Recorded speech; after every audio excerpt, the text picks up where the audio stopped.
ছাদ বাগানে উচ্ছে চাষ। এখন প্রায় সব বাগানিরাই ছাদে টুকটাক সবজি চাষ করছি। সবজির মধ্যে বেশ সহজ গাছ হলো উচ্ছে। খুব সহজে এতে ফলন পাওয়া সম্ভব। ছাদ বাগানে বস্তায় অথবা ফলের ক্রেটে এই চাষ করা সম্ভব।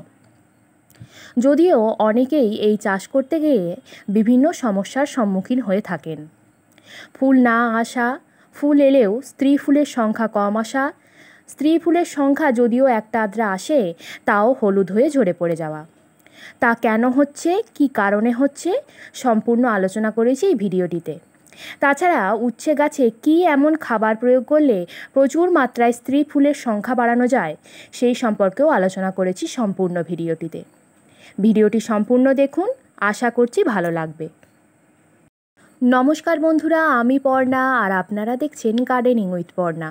যেসব বন্ধুরা আমার চ্যানেলে আজ নতুন ভিজিট করছেন তারা অবশ্যই চ্যানেলটিকে শেয়ার ও সাবস্ক্রাইব করে পাশে থাকবেন বাগান সংক্রান্ত নানান নতুন ভিডিও পাওয়ার জন্য। সবজি গাছ একটু বেশি বড় জায়গা পছন্দ করে, তাই আমি এখানে ফলের ক্রেট বেছে নিয়েছি। কিন্তু ছাদ বাগানে বেশি লোড দেওয়াও খারাপ, তাই হালকাভাবে মাটি কিভাবে তৈরি করবেন, ছাদ বাগানের আবর্জনা না ফেলে তা কিভাবে গাছের কাজে লাগাবেন এবং সম্পূর্ণ জৈবভাবে কিভাবে সবজি ফলাবেন সম্পূর্ণ আলোচনা করেছি এই ভিডিওটিতে। ছাদ বাগানে অল্প জায়গায় যদি উচ্ছে বা করলা চাষ করতে চান তবে ফলের ক্রেট বেস্ট অপশান। হালকা হওয়ায় অন্যত্র সরানো যায় খুব সহজে। তার উপর বেশি ছিদ্র থাকায় আলাদাভাবে ছিদ্র না করে ভালো ড্রেনেজ ব্যবস্থা করা সম্ভব। এখানে পাশের দিকে ছিদ্রগুলোতে আমি টেপ আটকিয়ে দিয়েছি আর তলার দিকে ছিদ্রযুক্ত বস্তা বিছিয়ে দিয়েছি যাতে ভালোভাবে ড্রেন ব্যবস্থাটা ঠিক হয়। টেপের বদলে আপনারা পুরোটাই বস্তা দিয়ে ঢেকে দিতে পারেন। ফলের ক্রেট ভর্তি করতে প্রচুর মাটির প্রয়োজন। এত মাটি একসাথে জোগাড় করাও মুশকিল। তার উপর সম্পূর্ণ মাটি দিয়ে এই ক্রেট ভর্তি করলে ছাদে লোড পড়বে। এই দুই দিক চিন্তা করে এখানে আমি ছাদ বাগানের আবর্জনা ব্যবহার করছি। দেখুন, তলায় এক আস্তরণ প্লেন মাটি আমি আগে থেকে দিয়ে দিয়েছি। এরপর বাগানের আবর্জনা দেব এক আস্তরণ, তার উপর আবার মাটি। এইভাবে সম্পূর্ণ ক্রেট ভর্তি করে নেব। এতে ক্রেটের ওয়েট হালকা হবে, তার সাথে মাটি উর্বর ও ঝুরঝুরে হবে। এক্ষেত্রে বলে রাখি, এই বেড তৈরি করে কমপক্ষে 1 মাস চাপা দিয়ে ফেলে রাখতে হবে ছাদ বাগানে, তবেই বীজ বা চারা বপনের উপযোগী হয়ে উঠবে মিডিয়াটি। বেড তৈরির সাথে সাথে বীজ বা চারা বসালে তা নষ্ট হওয়ার সম্ভাবনা 100% থাকে, কারণ এই আবর্জনা বা আনাজের খোসা থেকে প্রচুর হিট বের হয়, তাই চারা গাছ সহ্য করতে পারে না, ফলে নষ্ট হয়ে যায়।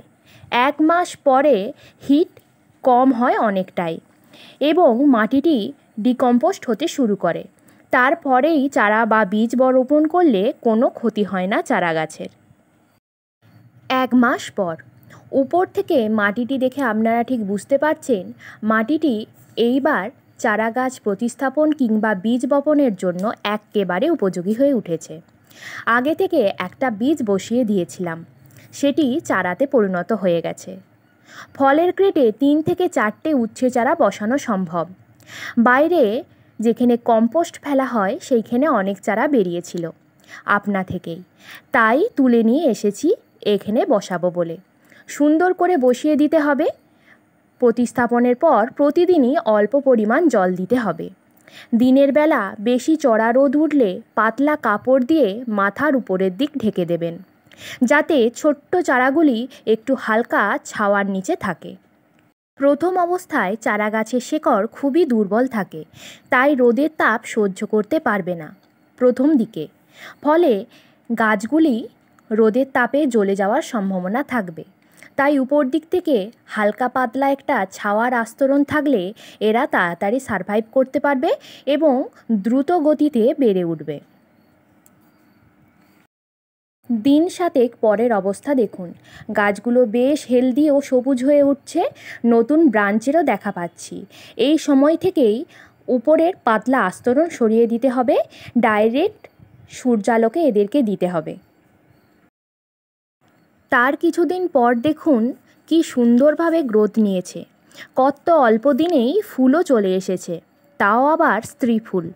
অনেকেরই উচ্ছে গাছ দারুণ হেলদি হওয়া সত্ত্বেও ফুলের দেখা পান না, কিংবা ফুল আসলেও স্ত্রী ফুলের মাত্রা কম থাকে। এক আদ্রা স্ত্রী ফুল আসলেও তা ঝরে পড়ে যায়। একবার এইভাবে মাটি তৈরি করে বীজ বপন করুন, আর তফাৎটা আপনাদের সামনেই ফুটে উঠবে। আমি কিন্তু এই কদিনের মধ্যে এখনও পর্যন্ত কোনো খাবার প্রয়োগ করিনি, তাতেও এত সুন্দর গ্রোথ নিয়েছে গাছগুলো। উচ্ছে গাছ লতানে প্রকৃতির হওয়ায় এদের কিন্তু সাপোর্ট সিস্টেম আমাদের প্রথম দিক থেকেই মজবুত করতে হবে। ফুল দেখা মাত্রই আমরা এদের খাবার প্রয়োগ করা শুরু করব। এই সময় ফুল থেকে ফল গঠন হতে এদের বেশি এনার্জির দরকার। বাড়ির ছাদে সবজি চাষ করছি, তাই রাসায়নিক একেবারেই ব্যবহার করিনি। সবজির গাছে কিচেন ওয়েস্টের তরল খাবার খুব ভালোবাসে। বেশ কিছু কিচেন ওয়েস্ট একসাথে জমা হলে তা 3 দিন ভিজিয়ে রেখে তা প্রথমে ছেঁকে নিয়ে তাতে আরও 3 গুণ জল মিশিয়ে প্রয়োগ করেছি উচ্ছে গাছে। খুব ভালো ফল সেট হয়েছে। অনেকেই ভাববেন এই বর্ষায় তরল সার দেওয়া ঠিক না, তবে খুব হালকা পাতলা করে প্রয়োগ করলে গাছের কিছু ক্ষতি হয় না। এই তরল খাবারে আছে প্রচুর পরিমাণে মাইক্রোনিউট্রিয়েন্টস, যা গাছের ফল গঠন করতে ও স্ত্রী ফুল আনতে সহায়তা করবে। খাবার প্রয়োগের সাথে এই সময় 20 দিন ছাড়া প্রয়োগ করেছি নিম তেল। এখানে কোনো রাসায়নিক কীটনাশক দেবেন না। প্রথম থেকে নিম তেল প্রয়োগ করলে গাছে রোগ পোকা তেমন দেখা যায় না, তবে একবার পোকার আক্রমণ হয়ে গেলে তখন আর নিম তেলে কাজ আসে না। তাই আপনারা সেই সময় কাকা কীটনাশক প্রয়োগ করতে পারেন। এটি সম্পূর্ণ জৈব কীটনাশক, ছাদ বাগানের জন্য একেবারে উপযোগী একটি কীটনাশক। 1 লিটার জলে 20 ফোঁটা দিয়ে সন্ধ্যের সময় প্রয়োগ করতে পারেন। আমার গাছের একটাও ফুল নষ্ট হয়ে ঝরে পড়েনি, তার প্রমাণ আজ আপনাদের সামনেই। এই পদ্ধতিতে মাটি তৈরি করে সবজি গাছ প্রতিস্থাপন করুন, দুর্দান্ত রেজাল্ট পাবেন। মাটি প্রথম থেকে ঠিক থাকলে গাছের তেমন পরিচর্যা লাগে না, তার সাথে অধিক মাত্রায় ফলন পাওয়া সম্ভব। আজকের ভিডিওটি এই পর্যন্তই। ভিডিওটি ভালো লাগলে প্লিজ একটা লাইক করবেন, চ্যানেলটি শেয়ার ও সাবস্ক্রাইব করে পাশে থাকবেন।